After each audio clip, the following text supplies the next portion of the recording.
You're watching the Everything Network.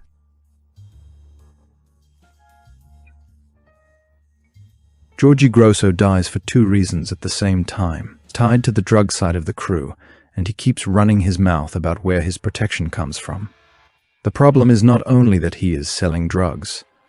The larger problem is that he is telling people he is with Gotti and letting people think the Gottis are getting money from the drug trade. Inside that world, that kind of talk creates exposure, and exposure gets people killed. A-Light says Grosso and Johnny Goobert were both part of that same reckless pattern.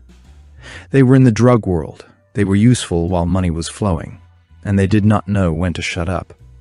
Word kept getting back to Junior that Grosso was using the Gotti name to build status for himself. Grosso denied it when confronted and tried to reduce it to friendship, but the reports kept coming back. A-Light says Junior also started hearing that Grosso was using some of the product himself. Angel dust, cocaine, heroin, and that added another problem on top of the loose talk. A man who talks too much and uses too much starts looking weak, and in that life, weak men are treated like future informants. There is another piece that pushes Grosso closer to the edge. Around the same period, John Goobert tries to ambush A-Light with a car and a gun on Jamaica Avenue. A-Light runs, gets to safety, arms himself, and goes to Junior asking for permission to kill Goobert. Junior keeps holding him back. A-Light believes one reason for that is simple. Goobert is still a source of drug money. Grosso is not bringing in enough to be protected the same way, and A-Light says Junior used the fact that Grosso had been there during the Goobert ambush as one more reason to approve the hit.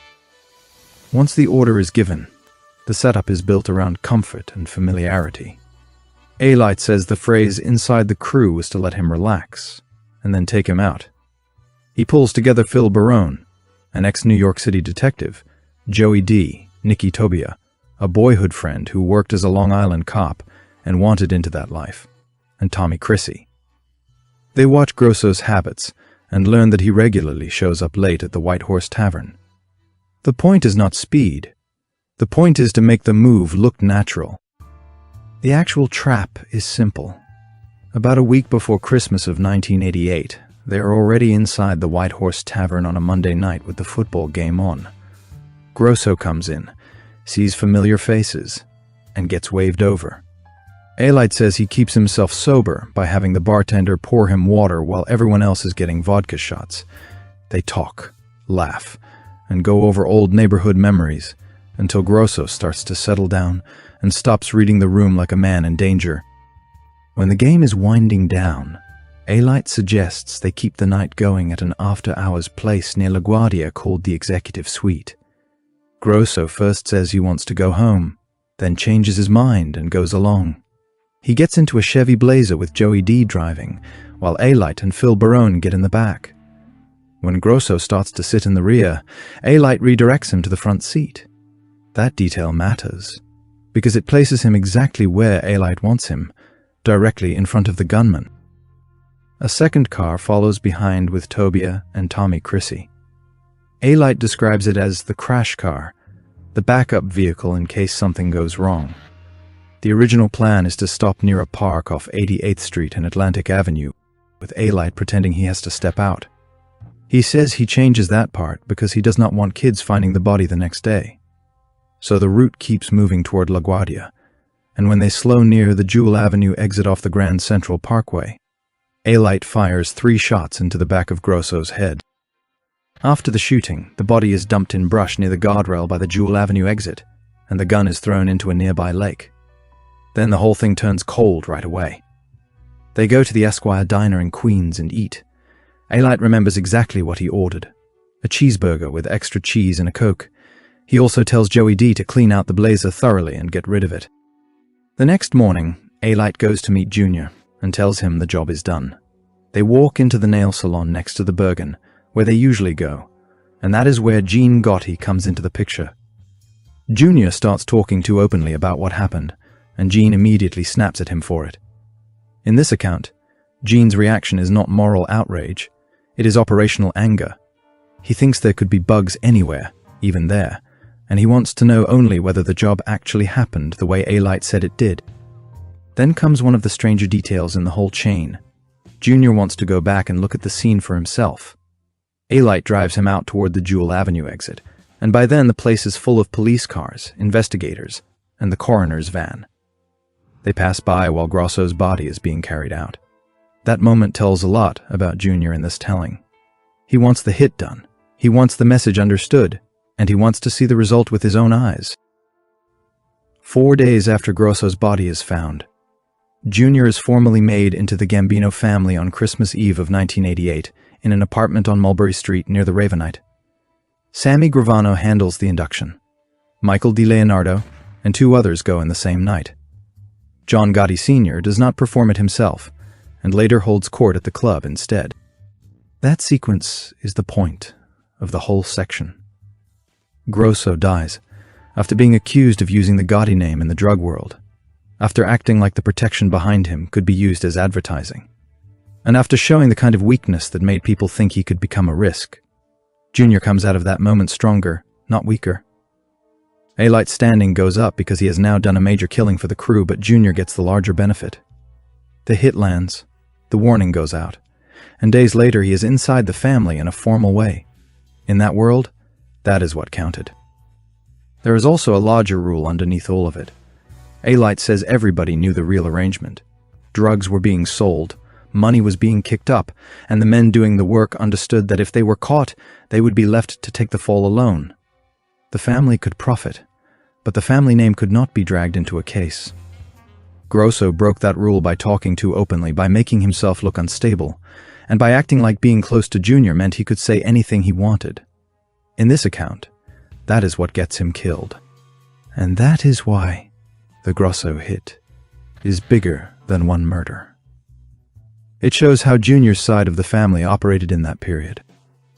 Money coming in from drugs, younger men carrying risk, names getting thrown around too casually, and violence used to control exposure as much as disloyalty. It also shows how promotion worked around Junior.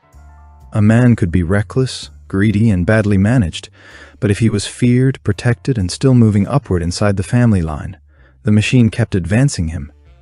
Grosso ends up in the brush off Jewel Avenue, and 4 days later, Junior is standing inside the Gambino structure as a made man.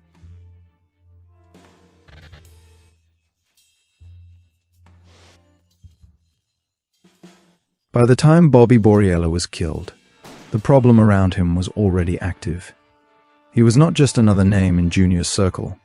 He was close to Junior personally, close enough to stand as his best man, and close enough to be trusted when Junior moved up and started handing out serious work. Around that same period, Bobby was also carrying his own dispute with Preston Geritano, a fight over money that had already turned into threats. The danger was known before the shooting. People around Bobby understood that his problem had reached the point where it could turn into a body. The killing comes after that pressure has already been hanging there. About a month after A-Light goes to jail, Bobby Borriello, just past his 47th birthday, is shot 7 times outside his home in Bensonhurst. He is hit as he walks toward his new Lincoln Town car. His wife and 2 young children are inside the house when it happens. That is one of the details that gives the whole section its force. Bobby is not caught in a nightclub, not cornered in some back room, not pulled into a setup at a bar. He's reached outside his own home, in front of his family's world, and that tells everybody watching that the men behind it were comfortable bringing the violence straight to his doorstep. The first read in the street is immediate. The talk is that Preston Geritano settled the beef. John Gotti Sr., hearing about it from prison, is said to have taken the same view. That places the hit inside a larger line of tension between Junior's side and the Genovese side. This is not presented as one formal family war with public declarations and open campaigns. It is more specific than that. It is a personal dispute with family connections behind it, which is often how these things moved in real life. A money problem grows, threats are made, the wrong man is left exposed. Then the shooting happens, and now the weight of family politics gets pulled into it. The account says he later sat down with Genovese leaders and demanded that Geritano be killed in return. That is the revenge move. Bobby drops, and Junior wants an answer. He wants the other side to give him blood back. He is told it will be handled. Nothing comes from it. That failure is part of what gives the section its shape. Junior can ask. Junior can push. Junior can try to use the Gotti name and his own position to force a response, but the response never arrives. Bobby stays dead, and the promise goes nowhere. That leaves this whole stretch as more than a murder story. It becomes a look at Junior's actual position in that period. He is close enough to power to demand revenge, but not strong enough to guarantee it. Bobby Borriello is important because his death shows the limits of Junior's authority. A close man is killed. The street reads it as a Genovese-linked score being settled. Junior presses for retaliation. He gets words back, not action. That is the full weight of the section. Bobby is gone. The anger is real. And Junior learns that wanting revenge and getting it are not the same thing.